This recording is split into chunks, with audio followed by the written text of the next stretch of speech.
dialogando com a política pública, né? Porque sem uma estratégia, sem um projeto, sem um plano, fica muito difícil se contestar a ideia do equilíbrio, né?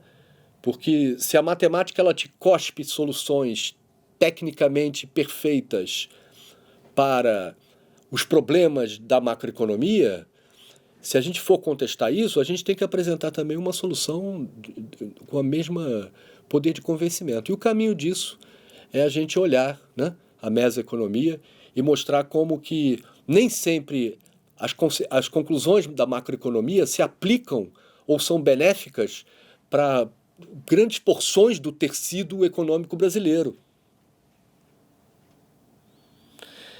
Essa é uma questão importante. Vocês vão ver nos livros, nos manuais de macroeconomia, que ali antes de tudo, tem uma discussão sobre objetivos públicos. Quer dizer, depois de Adão e Eva, né, começam a promover o crescimento da humanidade, a humanidade se reúne e discute quais são os objetivos públicos. Não é bem assim que a coisa funciona. Os objetivos públicos eles são definidos e redefinidos a todo momento. Mas porque vocês vejam, há grandes variações na política pública nos últimos anos. Então a gente deveria, como sociedade, ter pelo menos a ideia, o senso comum dos brasileiros bem consolidado e conhecido e não tão discutido, de quais são os rumos das nossas prioridades.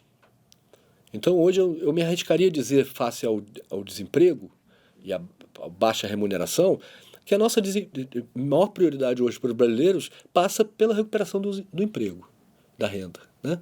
Acho que a gente pode dizer isso. Só assim que os bancos vão receber as dívidas que hoje são quase impagáveis dos brasileiros, né?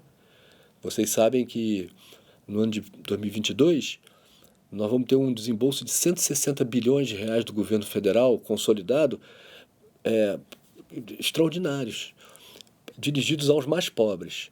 É claro que isso vai ter um efeito indutor de atividade econômica, né, em ano de eleição, mas vai permitir também que se paguem os vários débitos, né, que as famílias brasileiras hoje estão acumulando e, portanto, aí meio que zerar o jogo para ano que vem a gente poder recomeçar um comprometimento da renda e tudo mais com novas apostas de endividamento, né?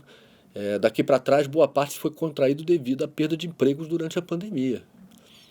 A gente não pode esquecer aqui que o Brasil, e já andando para uma análise mais empírica, a gente não pode esquecer que o Brasil é o único país do mundo que passou por 3 grandes crises nesse século. A primeira delas foi em 2008, com a crise financeira internacional.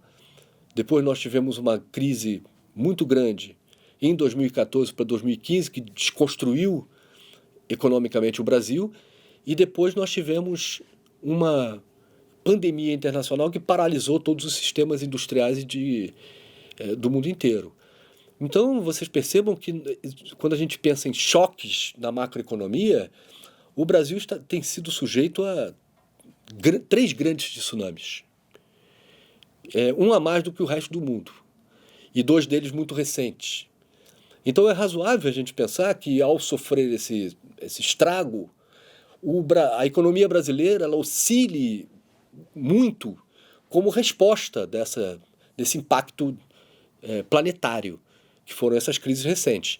E, de fato, ela está oscilando. Só que a gente tem que pensar direito, não apenas no curto prazo e quais são as medidas para recuperar atividade e emprego no curto prazo, mas olhar mais para o futuro, né? E aí, talvez a saída não seja o consumo das famílias para gerar receita nas empresas, né, e as próprias famílias pagarem as dívidas, resolvendo problemas de curto prazo de todo mundo no ano de 2022. A gente vai ter que olhar para frente e a gente vai ter que pensar para onde nós vamos, né? Como é que a gente vai compatibilizar a agricultura brasileira, o agronegócio brasileiro com a preservação da floresta amazônica, né? Como fazer isso? Quem vai em Imperatriz hoje, quem vai nas cidades mais populosas da Amazônia, mais periféricas, vai observar uma pobreza extrema que a gente não tem no resto do país, né? Lá no arquipélago do Marajó tem 3 dos 5 piores municípios de DHM do país. E quem vai lá percebe uma condenação ao atraso civilizatório inaceitável, porque passa pelas dimensões de educação e saúde, né?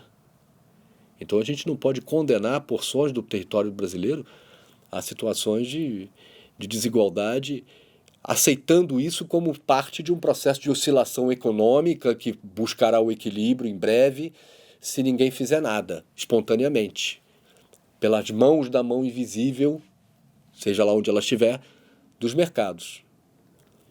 Nós acabamos de sair de uma discussão de oligopólios, de monopólios e, portanto, da maneira como as megacorporações elas se organizam internacionalmente. A gente acabou de sair dessa discussão. Então, para vocês não é difícil entender que a macroeconomia é o somatório disso com os estados nacionais. Então, cada estado nacional promove o seu projeto civilizatório. E fica difícil a gente entender como que a gente constrói um projeto civilizatório sem que a gente recupere a renda e o emprego, a base da dignidade. Esse é um objetivo público. O segundo objetivo público, naturalmente, é a inflação, né? A gente reduzir aí o impacto sobre os mais pobres. Quando a gente olha para o crescimento dessa inflação recente, né, que se piorou bastante a partir da guerra da Ucrânia, mas já vinha escalando nos Estados Unidos e em todo o mundo, inclusive no Brasil, ela atinge valores hoje que são bastante elevados, de fato. E aí aplica-se, como tem se aplicado no mundo inteiro, a subida da taxa de juros. Quando a gente olha para a reação brasileira, nós ponto para o nosso Banco Central, porque ele reagiu precaucionariamente ao aumento das taxas de juros internacionais, evitando fuga de dólares agora, nesse momento. Nós vamos perceber que o Brasil vai se colocar como um território já mais ou menos ajustado em termos de atração de capital financeiro internacional, para que a gente não tenha problemas nas nossas contas externas. Ou seja, que a macroeconomia do Brasil não seja prejudicada pelo lado financeiro.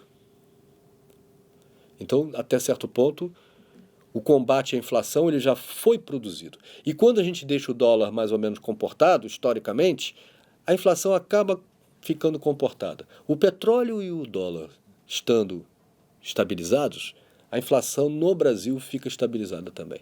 Essa é, vamos dizer assim, o nosso antecedente histórico. Então, não tarda que os preços do petróleo internacional se ajustarão à situação lá da Ucrânia e não tarda também que o fluxo e o afluxo de dólares se regularize no Brasil e a gente estabeleça aí um patamar razoável para os próximos anos. Essa é a minha melhor crença. E aí eu vou agora para o último pedaço da fala, que é a gente olhar para o ambiente internacional. Quer dizer, a macroeconomia brasileira ela fica mais ou menos construída a partir do somatório lógico entre toda a atividade econômica e empresarial no Brasil, mais o Estado, organizado tudo numa cadeia de produção, em cadeias produtivas, num tecido, numa árvore de produção. Então isso se coloca dentro de outras árvores produtivas ou distribuídas pelo planeta. Vocês sabem que não são muitos os países industrializados. Nós somos um país que se industrializou por saltos e estamos pelo menos um salto atrasado. E esse atraso está ficando cada dia mais evidente. Então, se a gente não investir muito em biotecnologia, nanotecnologia, tecnologia digital, nos próximos anos, tanto em educação quanto em ciência e tecnologia, a chance é que a gente fique uma etapa atrasado na industrialização. Isso, em geral, representa um século de atraso. Então, nós hoje vivemos esse dilema, mas há outros países nossos vizinhos, na África e mesmo na Ásia, onde nós vamos encontrar uma ausência de industrialização. Quer dizer, a industrialização muito incipiente, muito ainda precária. Não se completou ainda a fase da infraestrutura dos grandes blocos, vamos dizer, consumidores de capital fixo. Nem isso está montado ainda, né? Então, é muito difícil que a gente imaginar que essas nações no futuro vão ter espaço para superar vários saltos de uma só vez. Ainda mais porque não são nações grandes como é o Brasil, né? Dotada de recursos humanos e naturais aí para isso. Ainda que as nossas oportunidades estejam se esgotando rapidamente, né? Quando a gente destruir a Amazônia, acabou de vez. Aí eu acho que o Brasil não tem muito mais atrativos do que a África, por exemplo. Então a gente tem que tomar cuidado com isso também. Mas a realidade é que quando a gente olha para o centro capitalista, para os principais países europeus, né, na América do Norte, na Ásia, a gente observa ali uma concentração muito grande de megacorporações, né, que atuam em base global e que, portanto, estão preparadas, até certo ponto, para enfrentar esses desequilíbrios recentes e, eventualmente, até tomar espaço. Então, isso é o que tem acontecido. O Brasil tem perdido espaço relativo nas oportunidades tecnológicas e industriais que vêm surgindo por aí, né? Eu vou dar um exemplo aqui. O segmento de bicicletas elétricas, que tende a ser um segmento disruptivo, ele conta com motores de corrente contínua. Não há um empresário no Brasil interessado em produzir esses motores aqui em uma escala compatível com o que hoje é importado da China. Então, boa parte do valor adicionado da indústria de bicicletas brasileiras hoje é transferido imediatamente para as firmas chinesas, que são as fornecedoras, que é todo o sistema de propulsão, né? Então, assim, a gente também tem que saber internalizar essas oportunidades. Isso também é macroeconomia. Não é só a gente olhar para os juros e para os setores regulados em busca de ganhos competitivos para a indústria. A gente tem que ter políticas macroeconômicas, né? Políticas, macroeconomia em ciência e tecnologia, macroeconomia em educação, macroeconomia em saúde, macroeconomia em consumo de desafios e que lancem desafios para a indústria nacional, né? Isso hoje não há. Não há. Então, hoje, a macroeconomia brasileira é uma economia encaixada como primário exportador numa economia internacional que cresce em outros territórios. Então, a China certamente se beneficia do minério de ferro brasileiro, da soja brasileira, né, da carne brasileira, e em escala até talvez maior do que os Estados Unidos vinham se beneficiando desde até agora. Então, em certo sentido, a economia brasileira se desloca em direção à China muito mais rapidamente hoje do que em direção aos Estados Unidos. E isso gera toda uma discussão que ultrapassa as fronteiras da economia. E a gente vai chegar na geopolítica internacional. Quer dizer, o último estágio, a cereja do bolo, a dimensão mais sofisticada, porque engloba o máximo de complexidade, nessa lógica de integração, né, para a gente compreender o todo, a gente tem que compreender como que ele se forma a partir da base, com a sua sustentação. O que a gente percebe é que a gente chega num mundo onde a moeda, as armas, elas se relacionam intimamente com os fluxos de mercadoria, com as trocas de mercados. Então, hoje, boa parte do comércio internacional se dá a partir de navios, e esses navios têm rotas definidas, e essas rotas são seguras até certo ponto de determinadas maneiras, e dependem da paz mundial para que continuem sendo utilizadas nessa escala atual. Então, quando a gente avança para a instabilidade política do sistema, né, a gente também avança para o aumento da incerteza quanto à continuidade desses fluxos. E isso retoma uma discussão sobre autonomia de processo, substituição de importações, né? Coisas que a gente não vem pensando nada disso. Enquanto os próprios Estados Unidos já há alguns anos trabalha com a ideia de substituição de importações, de trazer de volta para o território o que é a sua indústria, nós não temos mostrado muita preocupação com isso. Então, quando a gente olha e percebe que existe uma relação circular entre o poder e a riqueza internacional, né, como a gente vinha discutindo, a análise da macroeconomia, então, ela fica ainda mais sofisticada. Não basta apenas a gente compreender as mesoeconomias, mas agora a gente também tem que compreender de que maneira que essas mesoeconomias se integram naquilo que a gente chama de poder nacional e de que maneira que esse poder nacional ele se hierarquiza com outros poderes nacionais na constituição de blocos que hoje se enfrentam. Então, de novo, não é uma resposta simples para o Brasil fazer arbitragens quanto aos Estados Unidos ou à China ou à Rússia e assumir posições impulsivamente.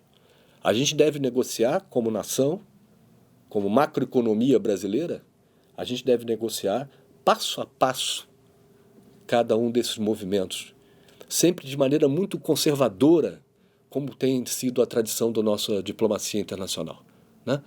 E isso tem que estar em sintonia com o projeto nacional. Até recentemente, a nossa chancelaria estava trabalhando de forma muito ativa, o que é formidável, porque é um quadro técnico extremamente qualificado, trabalhando de forma ativa na construção de laços, de elos na África e na América do Sul. A nossa indústria vinha exportando para lá, a nossa engenharia. E isso tudo foi quebrado, né? Então isso tudo também tem que ser retomado de alguma forma numa discussão de uma nova macroeconomia para o Brasil, né? O retorno aí dos órgãos públicos de financiamento ao comércio exterior, que o Brasil hoje não dispõe, né, de nenhum instrumento. Então, a gente tem que reconstruir uma macroeconomia a partir do ano que vem, que dê conta desses choques recentes que a gente tem recebido e que a gente saia daqui com um esboço de projeto de país, né, que todos concordem e que esteja no centro, né, não desviado nem para os sonhos de, vamos dizer assim, de empoderamento do Estado próprios da esquerda, do Estado desenvolvimentista, mas que também não seja uma economia libertina, né, na mão de forças nem tão ocultas assim do mercado e que tem promovido aí uma desconstrução excessiva do Estado Nacional brasileiro. Então a gente tem que procurar um meio do caminho aí, a partir do ano que vem, e eu acho que esses são os principais ingredientes para vocês acompanharem aí essa discussão sobre macroeconomia que vai se dar no segundo semestre, né? Enquanto a gente estiver aqui nesse curso. Me parece que a gente termina as aulas lá em setembro. Eu queria agradecer a vocês. Eu espero que a gente continue daqui para frente de uma maneira divertida. Eu nem sempre consigo ver otimismo na realidade que está se apresentando lá fora, mas eu acho que junto é que a gente encontra saídas, né? Então, só o fato de vocês se inserirem, né, nesse mundo, nesse debate, a partir desse nosso encontro, e também conhecerem os autores, portanto, terem aí ombros de gigantes para subirem nas costas, eu acho que isso já vai ser o suficiente para vocês avançarem no conhecimento sobre economia. Tá bom? Obrigado.